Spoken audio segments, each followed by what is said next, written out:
Assalamualaikum warahmatullahi wabarakatuh. Semoga kalian dalam keadaan sehat walafiat dan selalu diberikan hidayah oleh Allah. Pada episode kali ini kita akan menceritakan kisah kaum yang memiliki fisik dan kekuatan yang tak tertandingi namun diluluhlantahkan oleh makhluk sangat lembut. Kaum Ad merupakan keturunan dari Nabi Nuh alaihi salam. Adapun Ad memiliki nama lengkap Ad bin Iram bin Awad bin Sem bin Nuh alaihi salam. Nabi Nuh memiliki 4 orang anak laki-laki yang bernama Sem, Ham, Yafith, dan Yam. Adapun yang disebut oleh ahli kitab sebagai Kan'an, dan dialah yang mati tenggelam karena tidak ikut naik bahtera Nabi Nuh. Adapun anak yang ikut bersama Nabi Nuh adalah Sem, Ham, dan Yafith. Seluruh umat manusia di alam semesta ini merupakan keturunan dari ketiga anak Nabi Nuh. Karena manusia yang tersisa dan beranak pinak adalah keturunan dari 3 anak Nabi Nuh. Seluruh orang Arab adalah keturunan Sem, dan seluruh orang Eropa adalah keturunan Ham, dan seluruh orang Afrika adalah keturunan Yafith. Maka dari itu, Ad merupakan keturunan Nabi Nuh. Adapun Iram yang disebutkan dalam surah Al-Fajr adalah nenek moyang dari kaum Ad. Sebelum wafatnya, Nuh sudah membagi wilayah bumi kepada putra-putranya, sebagaimana dikatakan oleh Amir bin Syarahil al-Syabi, ketika Nuh, keturunannya, dan semua yang ada di dalam bahtera turun ke bumi, dia membagi bumi kepada para putranya ke dalam 3 bagian. Kepada Sem, dia memberikan bagian tengah bumi di mana Yerusalem, Sungai Nil, Sungai Efrat, Tigris, Saihan, Jaihan, Gihon, dan Faishan, Pison, berada. Itu memanjang dari Pison ke timur Sungai Nil, dan dari daerah dari mana angin selatan bertiup hingga ke daerah dari mana angin utara bertiup. Kepada Ham, dia memberikan bagian, bumi, di sebelah barat Sungai Nil dan daerah-daerah yang melampaui wilayah tempat angin barat bertiup. Bagian yang dia berikan kepada Yafet terletak di Pison dan daerah-daerah yang melampaui tempat angin timur bertiup. Di tiap-tiap tempat tersebut, anak-anak Nuh mulai kembali membangun peradaban dengan tetap berpegang teguh pada tali agama Allah Subhanahu wa Ta'ala. Peradaban-peradaban tersebut berkembang pesat hingga mampu menghasilkan karya yang masih membuat kagum manusia yang hidup setelah mereka. Kaum Ad adalah kaum yang tidak ada tandingannya dalam masalah kekuatan dan kesalimannya. Beliau berasal dari suku yang dikenal dengan nama Ad bin Aus bin Sem bin Nuh. Mereka adalah bangsa Arab yang tinggal di gunung bebatuan terletak di negeri Yaman, antara Oman dan Hadramaut. Perbukitan tersebut memanjang di sepanjang Laut Asysyahar dan memiliki lembah bernama Mughith. Mayoritas kaum Ad tinggal di bangunan-bangunan dengan tiang yang sangat besar. Mereka memiliki fisik yang bagus, tinggi dan kuat. Bahkan Allah Azza wa Jalla tidak pernah memberikan kekuatan seperti kekuatan mereka. Al-Bagawi mengatakan, belum pernah diciptakan seperti kabilah ini dalam masalah ketinggian dan kekuatan fisik. Dalam buku-buku tafsir disebutkan bahwa bukti kuatnya kaum Ad adalah mereka cukup mengirim 1 orang dari mereka untuk menghancurkan 1 kampung.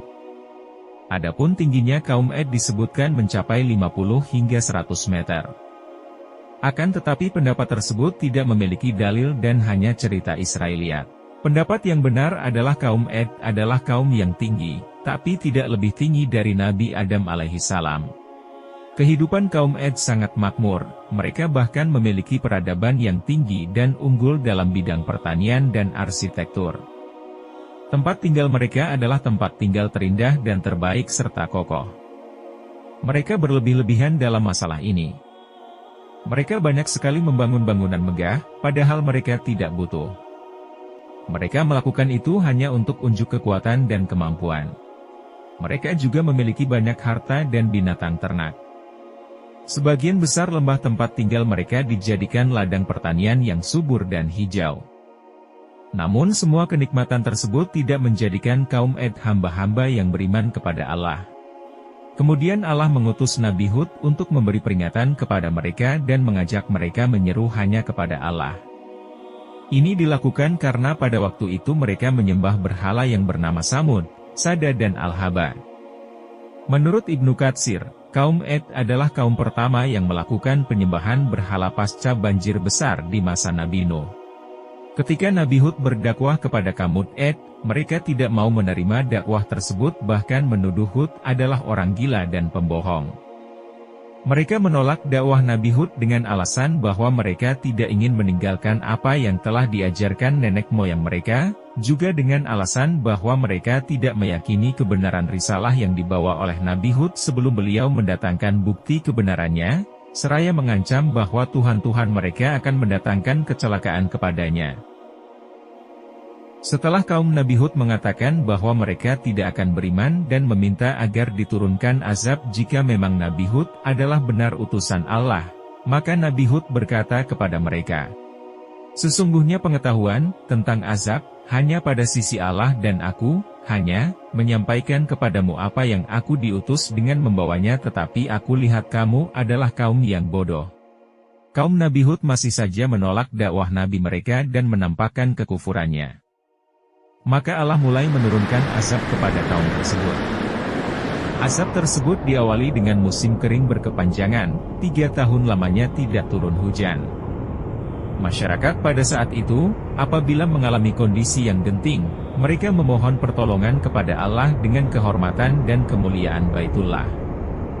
Karena itu, diutuslah sejumlah orang dari bangsa Ad untuk pergi ke Baitullah dengan tujuan memohon kepada Allah agar diturunkan hujan.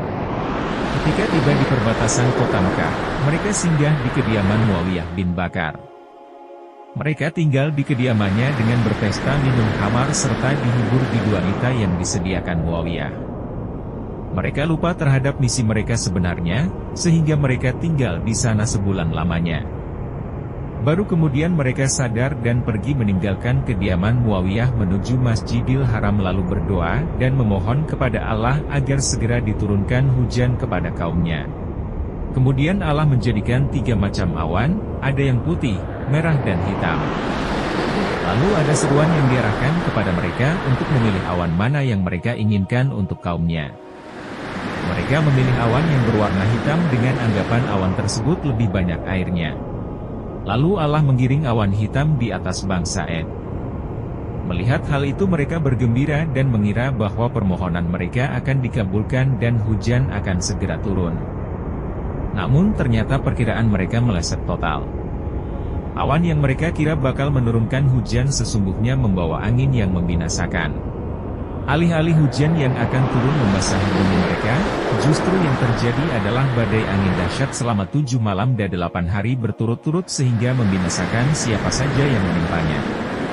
Disebutkan dalam buku-buku tafsir, ketika kaum Ad menyadari bahwa angin tersebut bukan sekedar angin yang akan membawa hujan, melainkan membawa azab, maka mereka berlari untuk bersembunyi di dalam gua, lorong-lorong, bahkan ke dalam sumur. Akan tetapi, sifat angin yang Allah kirimkan mampu masuk ke tempat-tempat mereka, lalu mengeluarkan mereka dari tempat persembunyian mereka. Kemudian, mereka diletakkan di udara. Ibnu Katsir menyebutkan bahwa saking kuatnya angin yang menimpa mereka, sampai membelah dada-dada mereka. Sehingga keluarlah isi dari perut mereka. Dan ketika mereka dijatuhkan, yang pertama kali sampai ke tanah adalah kepala mereka yang membuat kepala mereka pecah. Maka dari itu, Allah mengumpamakan kondisi jasad mereka seperti batang pohon kurma yang telah kosong. Maka setelah itu, binasalah kaum Ad. Angin yang menimpa bangsa Ad memang sangat dahsyat. Kekuatannya sangat besar dan mengandung suhu yang sangat dingin. Angin tersebut selalu mengejar-ngejar semua orang dari bangsa itu kemana saja mereka berlindung. Bahkan sekalipun mereka berlindung di goa-goa di balik pegunungan atau di balik rumah dan istana-istana mereka yang kokoh, angin tersebut terus mengejar dan membinasakan mereka. Kedahsyatan azab berupa angin kencang yang menimpa bangsa Ad selalu diingat Rasulullah. Sehingga apabila beliau melihat ada awan gelap menggantung di langit, raut mukanya berubah dan beliau dengan gusar keluar masuk rumah. Wajahnya baru kembali berseri-seri apabila hujan turun. Faedah yang bisa kita ambil dari kisah kaum Ad adalah tentang betapa bahayanya sifat kesombongan. Tatkala seseorang diberikan oleh Allah berupa kelebihan, maka janganlah dia menyombongkan diri dengan kelebihan tersebut. Kekuatan fisik yang hebat, Allah kalahkan dengan mengirimkan makhluk yang sangat lembut.